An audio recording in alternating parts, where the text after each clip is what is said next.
Magandang gabi po, Luzon, Visayas at Mindanao. Tumaob at lumubog ang isang bangka sa Mapanuepe Lake sa San Marcelino, Zambales. 6 ang namatay sa 13 sakay ng bangka, 3 naman ang pinaghahanap pa. Pero pahirap sa search and rescue operation ang masungit na panahon at lagay ng lawa kaya muli itong natigil sa ikalawang pagkakataon. At nakatutok live si Ian Cruz. Ian. Mel, Vicky, Emil, dahil nga sa masamang panahon ay pansamantala muna ang tinigil ang search and rescue operation dito sa Lake Mapanuepe para nga mahanap ang patuloy pang nawawala na 3 biktima, kabilang dyan ang katutubong buntis, kanyang batang anak at batang pamangkin.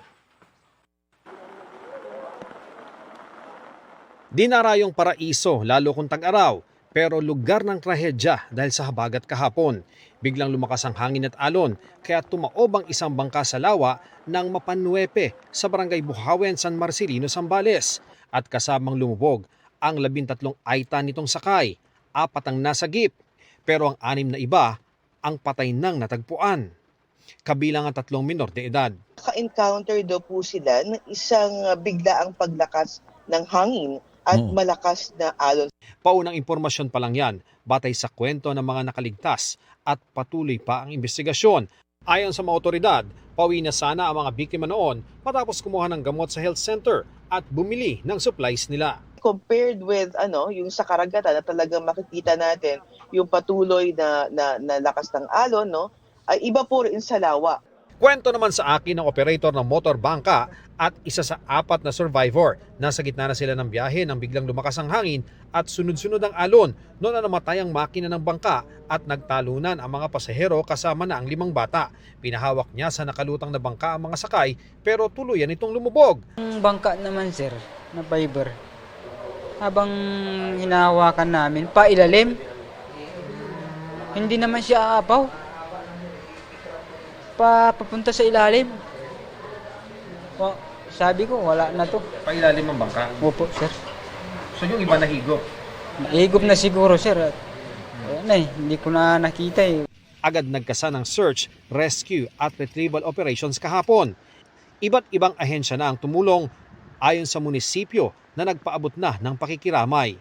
Pero dahil sa masamang panahon, pansamantalang itinigil ang paghahanap kagabi. Tayo po ay magsasagawa ng underwater diving operations. Medyo may pagkalalim po ito, so mapapansin naman po natin kasi itong pinangyarihan ay banda sa may sunken church.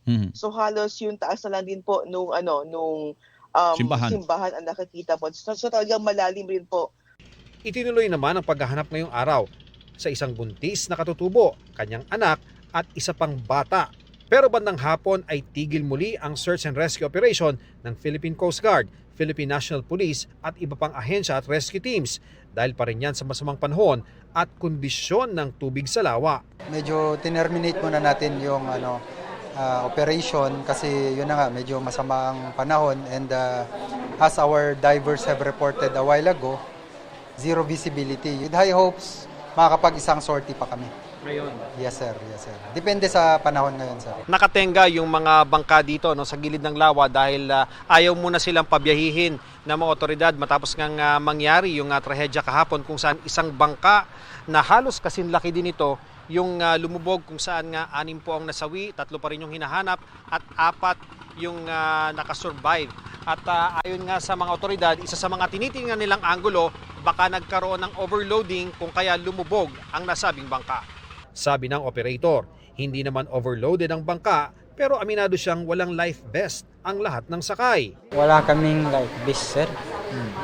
Kaming mga katutubo, wala kaming life vest. Wala kayo? Oo. At kaya nga sinisisi ko itong barangay namin, sir. Wala man lang maibigay sa amin na radyo man lang.